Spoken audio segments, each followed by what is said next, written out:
Thank you very much. Well, we have an hour and a number of distinguished high-level ministers will be coming through after their ministerial meetings and speaking with us. So I'll have a request that if ministers are going over time, I will kindly request them after 5 minutes to wrap up their comments so that we can get the most out of this.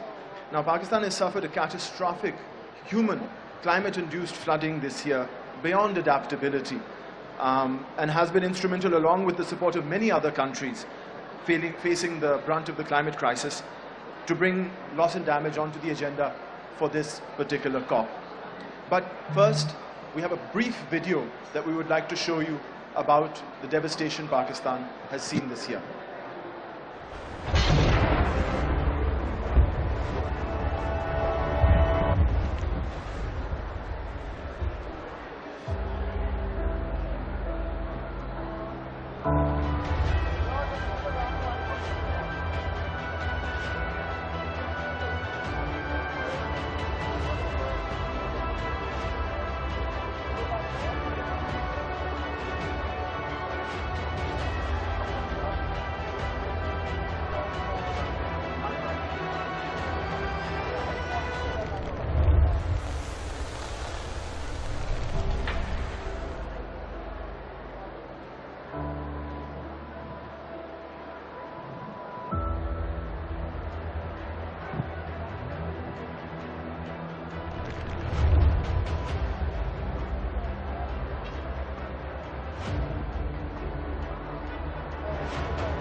I've seen many humanitarian disasters in the world, but I have never seen climate carnage on this scale. I have simply no words to describe what I've seen today.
I'd like to start by requesting Madam Rehman, Pakistan's Federal Minister for Climate Change, to please give some opening remarks. Madam. I want to the podium. I think everybody can the podium is now. Thank you very much, Rafi. Thank you, everyone, including my friends here, all the ministers from Norway, Dominican Republic, Antigua, Barbuda, and of course, our friend from the GCF is here to enjoy and spend some time with us. I look forward to a quick hour of, balanced discussions. And very quickly, I just want to share the video that you saw was a small postcard from the edge of vulnerability. It does not in any sense encapsulate the scale and magnitude of the tragedy that we are still undergoing in Pakistan. I did not want to make this about Pakistan, but the thing is, right now we are the hottest place in the planet. We are the home to a record-breaking, a century-breaking climate disaster, as you just saw. So I think it was a very clear message to humanity that was delivered on the doorstep of Pakistan's very dystopic wasteland now. 1/3 of the country was underwater, and as you can see, people are still struggling. 33 million were affected, and there are people still struggling to get back on their feet in terms of livelihoods as well as just keeping their head above water. So here we are at COP27. I'm very grateful for all of your support.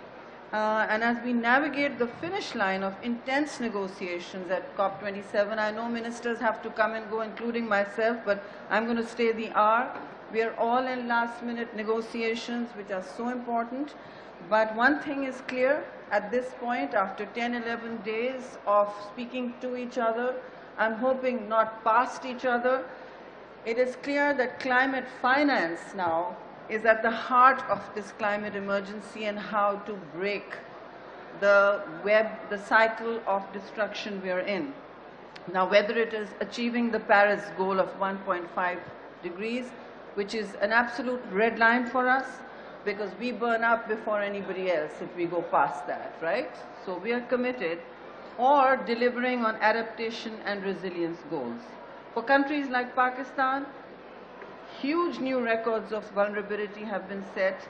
A crisis of climate impacts, along with debt, has created huge communities of fragility, impoverishment, and malnutrition, where people are unable to reinvent broken lives on ground they can no longer live on, or grow anything on, or build anything on.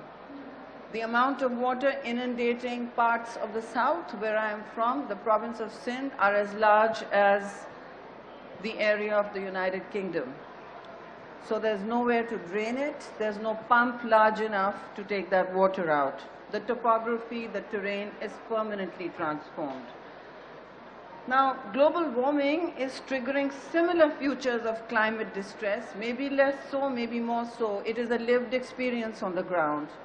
And it is as intense for each community as they face the ravages of climate distress, driven either by famine, drought, or flooding, and rising sea levels, which stalk the developing world. The Horn of Africa is included, the less developed countries, and the small island states. I'm getting the representative of the less developed countries come through after his negotiations, and he too will tell you that the gap between needs and resources is too huge to fill in any conventional mode of financing.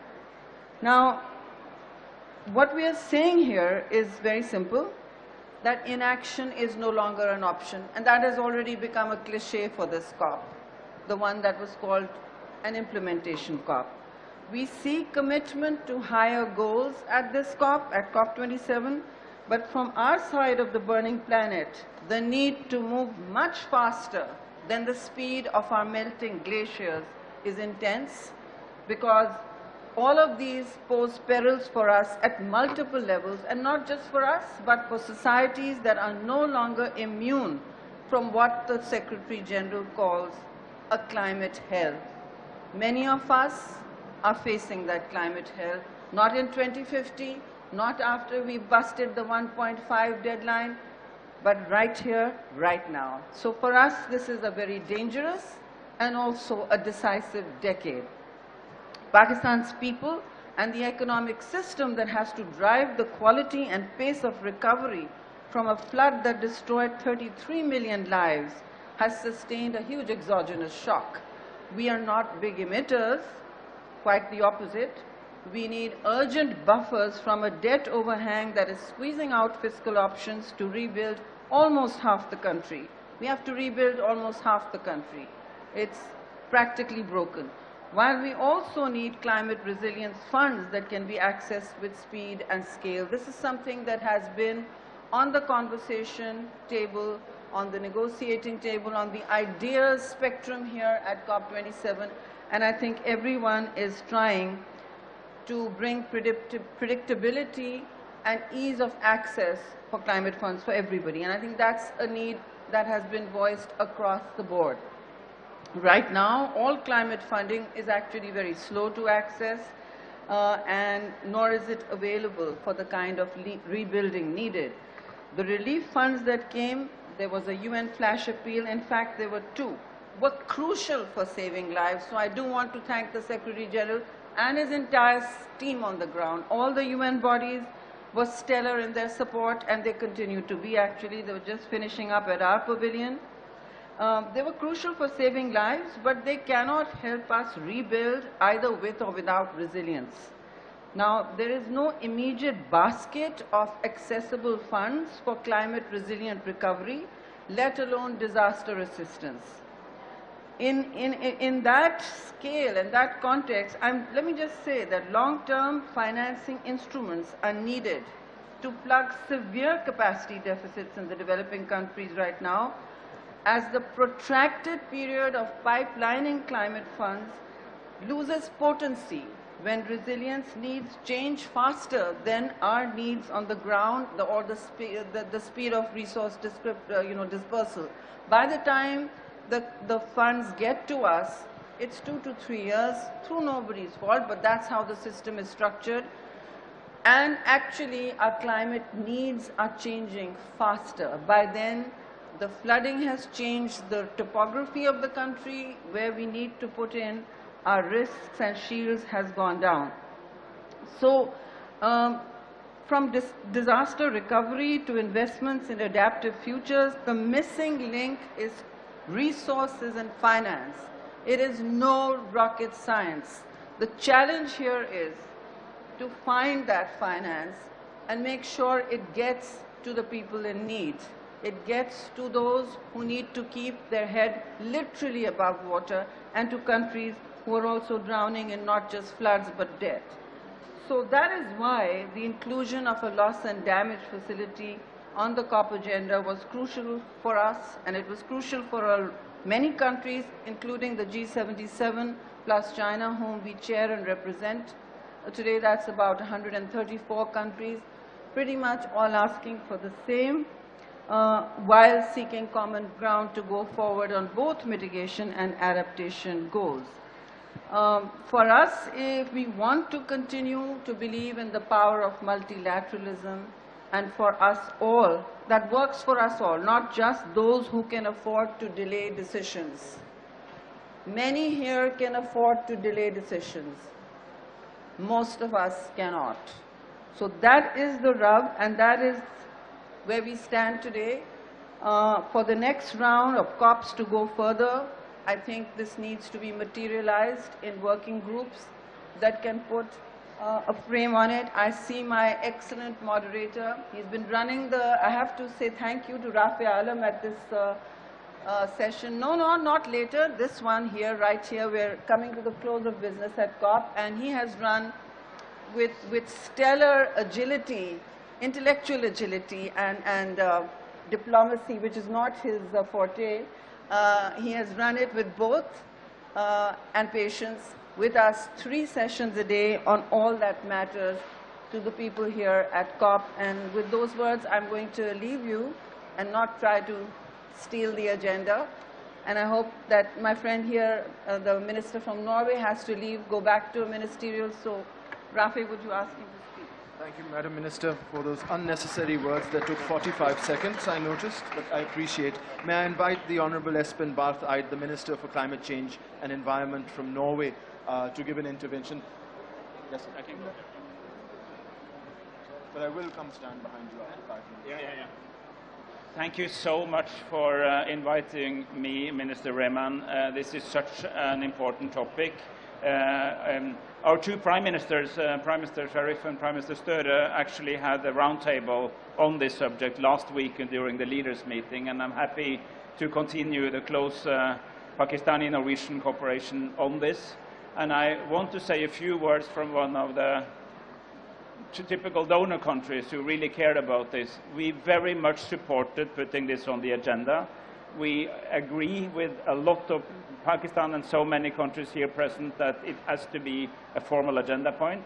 We really agree that there is a serious problem here and a problem that requires a solution, and that we need to use this COP to point in a clear direction on how that solution should be found.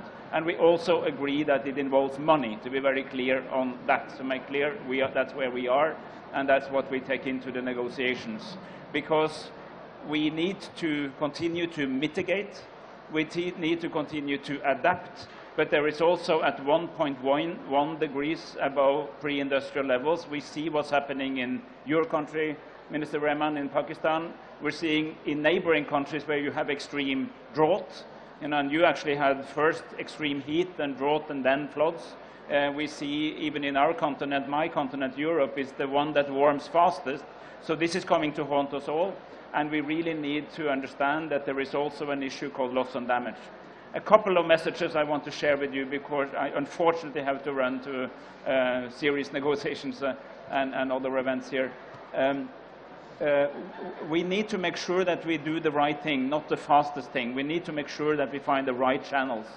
We need to find solutions which adds value, and that is not adding complexity or necessarily adding new organizations to the UN. We'll have to look at those we already have, because disaster relief exists. It's not good enough. We need more. They need more money. They may have to be more agile. Reconstruction and development exists. Management of migration and mass movement of people exists. The tools are there, but they're not at the level we need for loss and damage. So it's important that we actually look for the institutions and the frameworks that already exist, if they can be changed, updated, rather than necessarily locking our mental space into saying there should be one new line of work, because loss and damage is not one thing, it's a myriad of things. So this is a topic for negotiations, and thankfully, because it's on the agenda, because it's in the rooms that I'm now running to, we are actually moving from whether we need to solve this to how we're going to solve this. And I'm very happy to be part of this, and I wish you a great seminar, and I would love to listen, but Sherry, I think you'll tell me later what happened at the meeting, because I simply have to go. Thank you very much. Have a great day. Thank you very much, Mr. Ide, for those comments. May I next request Ms. Milagros de Camps, the Vice Minister of Climate Change and Sustainability of the Dominican Republic, to please give an intervention.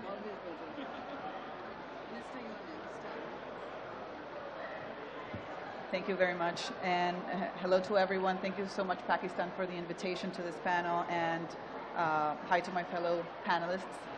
I want to mention something that I was saying yesterday during the national statement for the Dominican Republic. We created this convention 30 years ago, trying to establish a solution, trying to find a solution to what is the biggest problem that humanity is facing right now. And it's built on solidarity, and we need to see that solidarity also in the negotiating tables. We continue to demonstrate that the promise of cooperation, of action, of finance is not being met. It has remained empty, and we run the risk of becoming an obsolete process. That is not something that we cannot take lightly.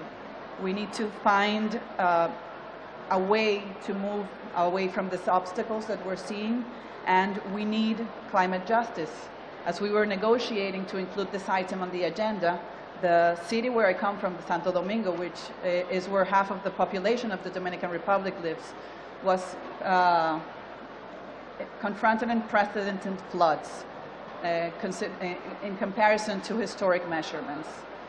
We faced what was the rainfall of the whole month of November in just 3 hours. and the city collapsed. We lost a lot of lives. And this is something that it's not anecdotal anymore to countries, to vulnerable countries like the Dominican Republic, like Pakistan, like small island developing states. This is becoming more and more the case for all of our islands, and this is our day-to-day. It represents to our GDP a big portion, especially coming out of another hydrometeorological event, which was a hurricane that we experienced last month. We don't yet have the economic impact of this flooding event in the Dominican Republic, but we expect it was similar to that of the hurricane that happened last month, which was approximately $350 million.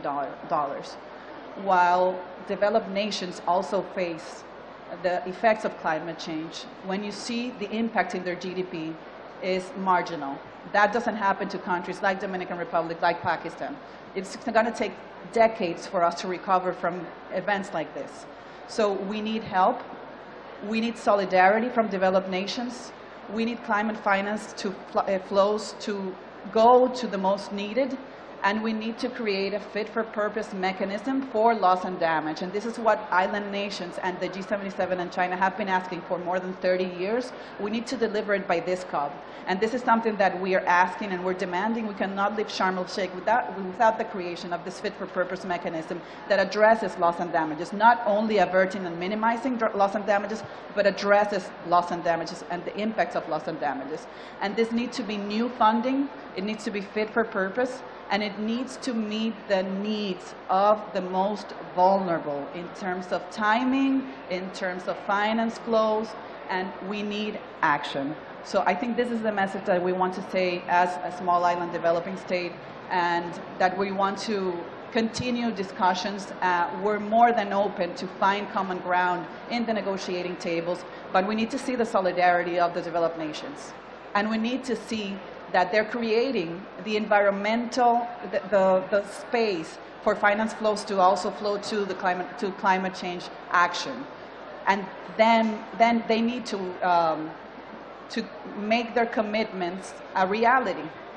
They need to act on climate change, and this is something that we expect and that we need, and it's climate justice. It's not charity. It's not humanitarian aid. It's climate justice. Thank you.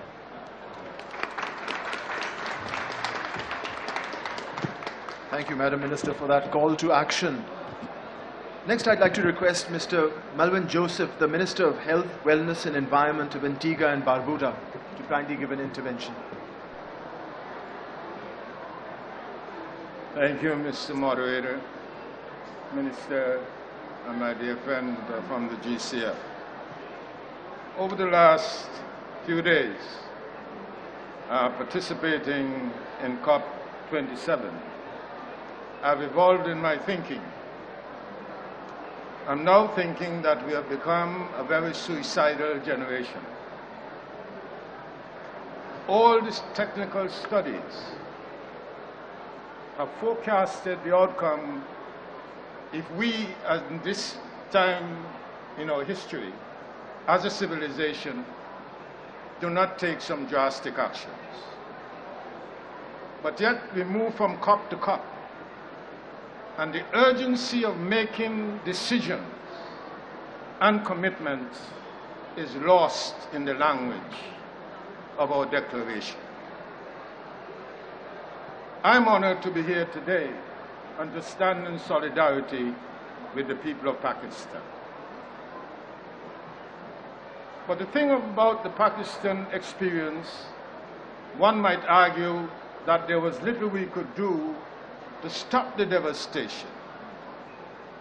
But I will argue, had we acted with a more sense of urgency, the world would have been in a position to provide Pakistan with the financial resources to reduce the number of deaths in Pakistan.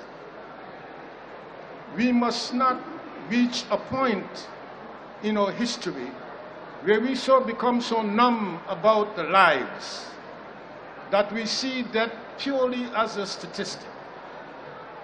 I speak because my country has experienced a devastation, Antigua and Barbuda, where we had to vacate all the individuals of our island to a larger island, our sister island. And I want to share an experience with you that has opened my eyes, because when we speak of devastation and damage, we tend to limit it to human beings and the environment. But to make the point, we were moving people by helicopter off of the island and by boats, and we were leaving the animals behind. And the dogs would come to the airport when the planes were transporting their owners to the next island. And I witnessed that after we had evacuated everyone, and we went back on the island to make interventions of health, like spraying for mosquitoes, treating the water, the dogs were waiting at the airport. They were at the airport. Flooding and hurricanes have devastation for all lives. Not only human beings, for all lives. And we come to these conferences and we argue technicalities and we ignore the urgency of action. And we're afraid to speak to say to developed countries that have caused this problem, it's time for you to make the financial resources for countries like Pakistan, countries in the Caribbean, that when they face these disasters as a result of the profligate spending on fossil fuel, that those countries have a right to be called to pay for the recovery of these countries. I am not here today to mince my words. I'm here today to send an alarm that if there are not urgent action, there'll be more Pakistans and there'll be more suffering. So what we need to do, we are arguing about the establishment of a loss and damage. And there are all kinds of interpretation to loss and damage. But I know there was a time when ships were transporting oil all over the world and they ran aground and spilled their oil, that you came to the attention of the United Nations. And through treaties, laws were passed for ships to have insurance, that when there is an oil spill, there is something that should happen when we have a hurricane. And that is, you don't wait to argue about procedures to get financing to clean up the mess of oil. The financing is released immediately because you want to protect the environment. What about hurricanes? Why shouldn't there be an emergency fund so that when the homes are blown down in Pakistan, when the flood wipe out the homes, that there will be some mechanism for emergency fund in order to save lives and to rehome individuals? Why is that so difficult? One of the things we need to do is to think of our obligation to the future generation. They're not here at this COP. The young people who will inherit our decisions are not here. Our generation that is not yet born, they're not here. We have a responsibility to them and to ask the question whether or not we are moving with a level of commitment and urgency, so that those who have nothing to do with what our profligacy and our hesitancy, they have a right to inherit a home. They have a right to inherit an environment that is even better than we created. The issue for us at this COP is to make a decisive decision that loss and damage is not charity. There is something called climate justice. And those who do not, the people and the countries who do not contribute anything significant to the greenhouse gases and suffering the most, they're the ones that need the help.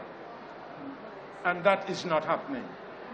I think that the countries like Pakistan, the Caribbean, the Oasis, should get together and decide this is it. We will not leave COP until there is an agreement on loss and damage with an emergency mechanism where, when we have these disasters, the funds are made available to the countries that are wiped out and they are victims of humanity. Thank you very much. Thank you, Mr. Minister. Mr. Yannick Glenmarek, the Executive Director of the Green Climate Fund, has also joined us. And I request you, sir, to also give your intervention. Thank you very much. At the onset, I would like to thank the government of Pakistan for inviting me to participate in this panel. I wish it was for an happier occasion. Our thought and our heart are with the people of Pakistan in this difficult moment. But if anything, the unprecedented floods that Pakistan has suffered make it clear that we are speaking about a very, very timely discussion. I would like to say a few words first about what GCF does before discussing about the resilience funding gap. What GCF does, GCF allocates about 30% of its resources to averting, minimizing, and addressing climate change. The bulk of our resources are about averting and minimizing, but we are facing a dramatic increase in demands from countries to also help in addressing. So in terms of averting, one of our main focus is on multi-hazard early warning system and climate information services. This is critical to be able to minimize and to be able to address. It's critical to save life, it's critical to right size the design of assets and socio-economic production. Since our establishment, we have invested $2.2 billion, a little bit more than $800 million from the GCF and the rest from our partners, through 61 projects to support the multi-hazard early warning system.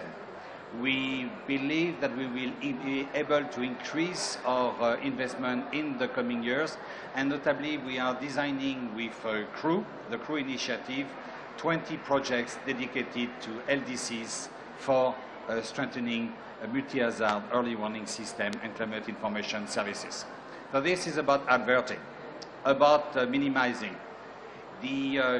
One of our main priorities these days is to help countries to conduct systemic resilience assessment. Currently, we are supporting 84 NAPs, and the idea is, for example, to help countries to identify all the critical networks, water networks, electricity networks, road networks, telecommunication networks, and overlay this with a hazard map, and identify all the assets at risk. And after, what are the assets that cannot go offline? Because if they were to go offline, that will translate into huge human suffering and loss of assets. And after this prioritization, what is the best mix of green and grey infrastructure to strengthen the resilience of these assets? And another thing that we can do after is to de-risk some of this new type of assets. Often, bankers hate uncertainty. If they have never seen something before, they are not to finance it. If there is a track record, they can assess risk and they can price it. And so what we do is that we often de-risk the first climate resilient infrastructure in that field, or the first climate resilient production system, so that bankers can see, okay, is it working, is it not working, what kind of risk do we have with that, therefore how much should I price my money? Now when we come to addressing, currently we are supporting 9 projects, almost all of them having to do with trying to come with a parametric insurance scheme.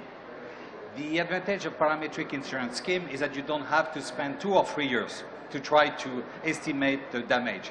Basically, if the level of rainfall is above a certain threshold, the money immediately is triggered. And so that's the type of immediate finance that Minister Morton was speaking about. It's not charity. it's due. It's basically an insurance that immediately is delivered. It's only one of the mechanisms that we need for addressing climate. Insurances will not cover everything. Let's be very clear. Catastrophe clauses, which immediately establish a moratorium for any kind of debt, could be, for example, another instrument. And there are plenty of instruments. It's not, we are not doing it because we don't know what could be working. The reason why we are not doing it is because there is a gigantic gap when it comes to resilience funding. This was already, I started my career now, wow, more than 3 decades ago. And this gap already existed. You have a huge body of literature on the fact that there is no connection between emergency relief and resilience, building back better. And I've added my own little stamp to that body of literature. And very little has happened for the past 3 decades. We have known that you have humanitarian fund, and when this humanitarian fund stops, after you wait, as already mentioned by all the ministers today, you wait for development assistance. And that follows the tempo of development assistance. You wait for private investment. And in the aftermath of a major phenomenon, you're actually a higher risk. So this private investment will take plenty of time before coming. And so we need to develop new instruments in order to build back better. If you go to a number of countries affected by extreme weather events, you see that we are the opposite of building back better. For example, in the Caribbean, there is a traditional architecture where the roofs are tilted because it's a good protection against wind. Every time an area has been badly hit, it's reconstructed with flat roof. And that is basically extremely vulnerable. It's reconstructed with flat roof because it costs less. And in the aftermath of a disaster, people have less money, government has less money. So if we want to build back better, we need new sources of funding. I'm the representative of an implementing entity and have no business expressing any kind of opinion on whether we need a fund, what kind of fund, etc.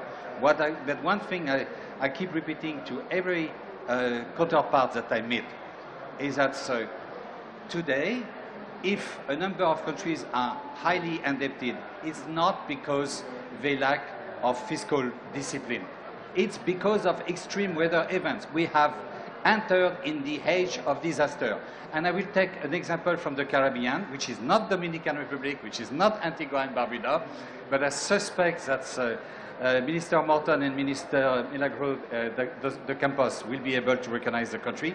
It's one Caribbean state that basically was at 50% of debt to GDP in the 90s. So much more disciplined than most OECD countries. They got hit in 1999 by a disaster, a hurricane. 50% of their GDP went on in 12 hours. A war is 20%. Their debt to GDP ratio skyrocketed to over 100%. For 11 years, they basically went through 11 years of austerity in order to go back to below 50%. They got hit by 2 typhoons in a matter of 3 years during this last decade. The last typhoon cost 200% of their GDP. They are now well above 100% of debt to GDP ratio. There is no way we can break this vicious cycle if we do not plug the resilience finance gap. Thank you very much. Thank you very much. Next, I'd like to request Mr. Sabar Chaudhry, the Honourable Member of Parliament from Bangladesh, to kindly give an intervention.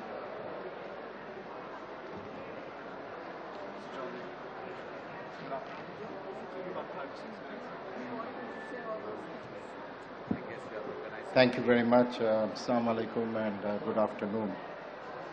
Thank you for inviting me to come and share a few thoughts. I acknowledge the very distinguished panelists, and in particular Minister Sherry Rehman, who has a very difficult task of trying to further along the negotiations that we are having here in Sharm el-Sheikh. But I salute her for her advocacy, for her passion, and for her eloquence when she very articulately holds up the position of countries at the receiving end of climate change. I'm from Bangladesh, and every morning when I walk to my pavilion, I go past the Pakistan pavilion. And there is a slogan in big letters: whatever happens in Pakistan doesn't stay in Pakistan. And Pakistan can be interchanged with any other country in the world. Whatever happens in Bangladesh, whatever happens in the Maldives, even whatever happens in the US and whatever happens in Europe doesn't stay there, because this is one planet, one environment, and one atmosphere. But I thought what I would just do is take a slightly different approach. I just heard two of our distinguished panelists, so I'm not in sync with the flow of the conversation. But if you look at the UNFCCC process, how it all started 30 years ago, the focus was on mitigation. And very interestingly, what it talked about was taking action even when the science was not conclusive. That was 30 years ago. We didn't take that action. So the next 10 years, we started talking about adaptation, because mitigation was not happening fast enough and the needs of adaptation were rising. 10 years later, now on to the third decade, we realized that even adaptation and mitigation is not happening fast enough. So now we are in the era of loss and damage. A very simple example of what happens when a multilateral process fails to deliver. If we had delivered as per the UNFCCC, then we wouldn't be where we are today.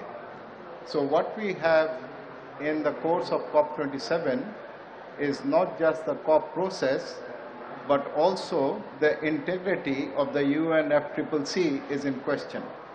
Because the basic objective of that treaty was to stabilize greenhouse gas concentrations in the atmosphere, something that we have patently failed to do. Because quite often, the World Cup is going to start in a few days, and already in our hotels they are putting up the big posters, and I'm sure there'll be a lot of controversial decisions as to whether there was a penalty, was it a penalty or was it not a penalty. So you don't look at where the player fell, you look at where the player tripped. And where did we trip when it comes to these events? We tripped, why? Because in Pakistan, along with, I think, countries, downstream countries like Bangladesh and the others, will also have this impact. The glaciers have melted far more quickly than they should have. We have glacial melt, we have glacial retreat. So once the water, where does the water from the glaciers go? They form lakes. We call them glacial lakes. And once the lakes cannot hold the water that is in there, the dams burst and you get floods. And think of the amount of damage, destruction and death. The force and energy of those floods downstream are going to cause, not just to livelihoods but also to infrastructure. So this is what is happening in Pakistan.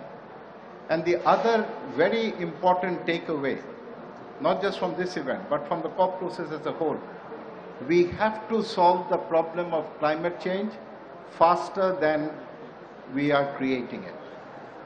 There is no point talking about loss and damage adaptation if you continue to increase emissions, if you continue to give subsidy of $1 trillion on fossil fuels. So on the one hand, we are trying to solve the problem, and on the other, we are doing everything possible to create it. So the more of these problems we have, the more of these events you are going to have. And I think the other big point is what we spend today, whether it is investment in resilience, whether it is in rehabilitation, is always going to be less than what we have to spend tomorrow. So whether or not some countries like it, the reality is that these are damages that will have to be paid for. The emissions in Pakistan, I don't know exactly, but I heard Minister Rehman mention that it was only 0.8% of global emissions. The emissions of Bangladesh are less than 5.5% of global emissions.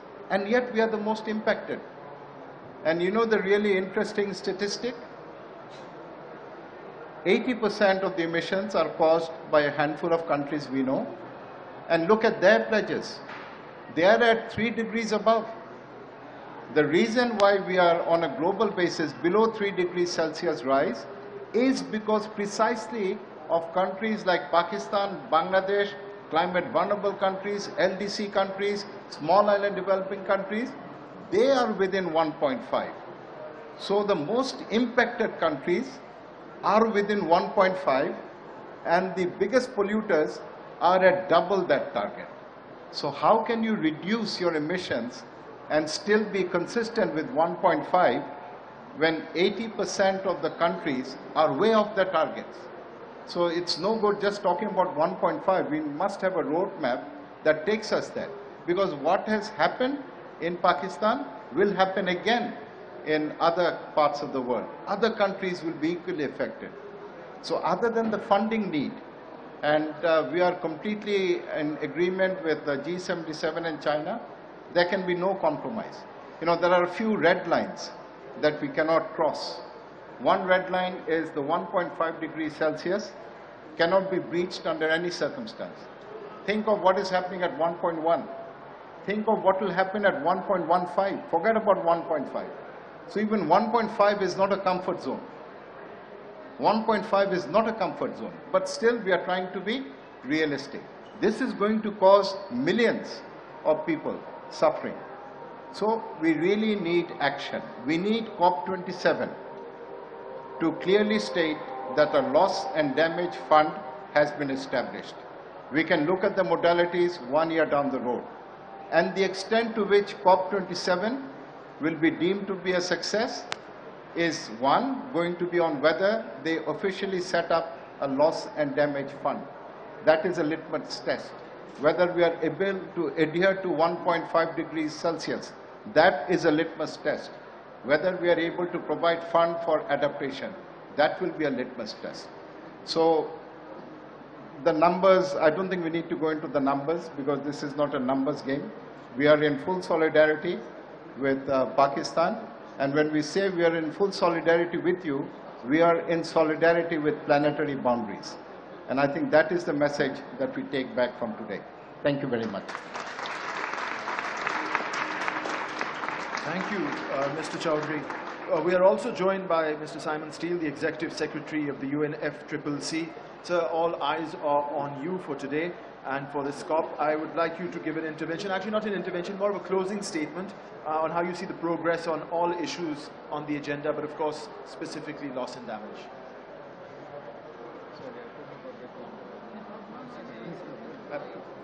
I can be shorter as long as you want. All right, thank you very much, and it's indeed a pleasure to be given this opportunity to speak at the closing of this very important session. And I certainly want to thank all of the panelists for their contributions on this very rich subject. I mean, what we've seen, the devastations, I was just speaking to the minister from Pakistan as to where we are 3 months or so after the devastating floods in Pakistan. And the millions of people who are still impacted. The waters have nowhere to go. And this story is a story that has been told countless times in other climate vulnerable countries on so many continents. And this is also a discussion that has been taking place for many decades. There are high expectations that there will be a substantive outcome here in Sharm el-Sheikh. I sit in the negotiating rooms and I hear the frustrations of many vulnerable nations, vulnerable groups. and the need to bring this within this process when talking about decision text, decision outcome, something that is very abstract and completely meaningless to someone who is trying to regain their lives and livelihoods after a disaster.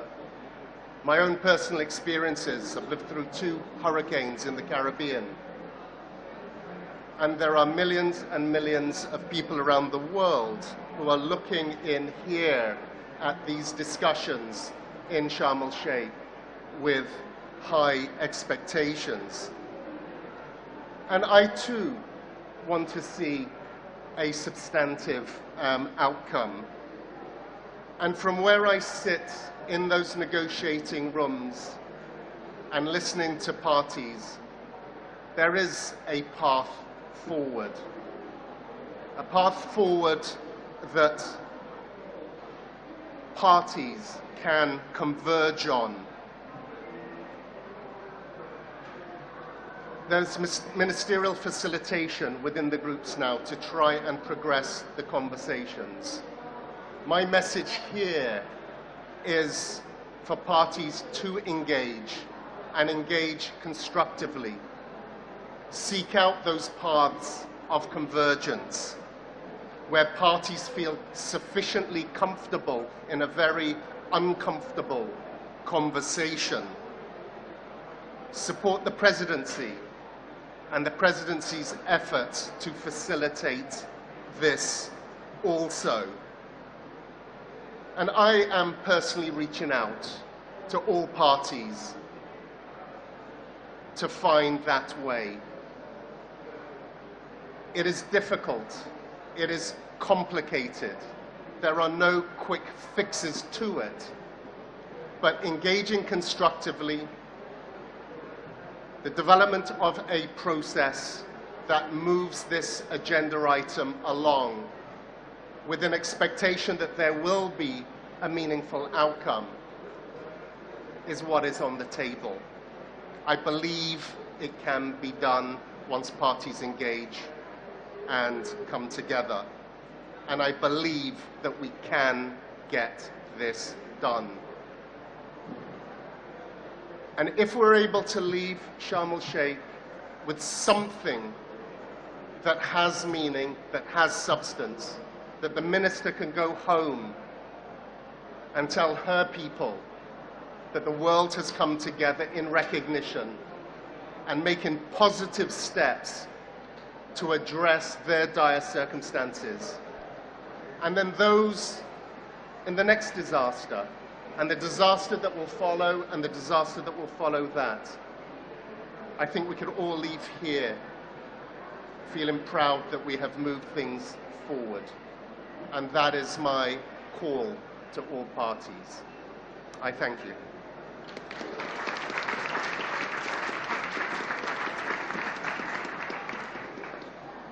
Well, that was deep. Thank you all very much for a very, very instructive hour, for taking time out and speaking your mind on this ever so important topic. I'd like to request you all to join me in our appreciation of our panelists and what they've said today. Thank you all very much.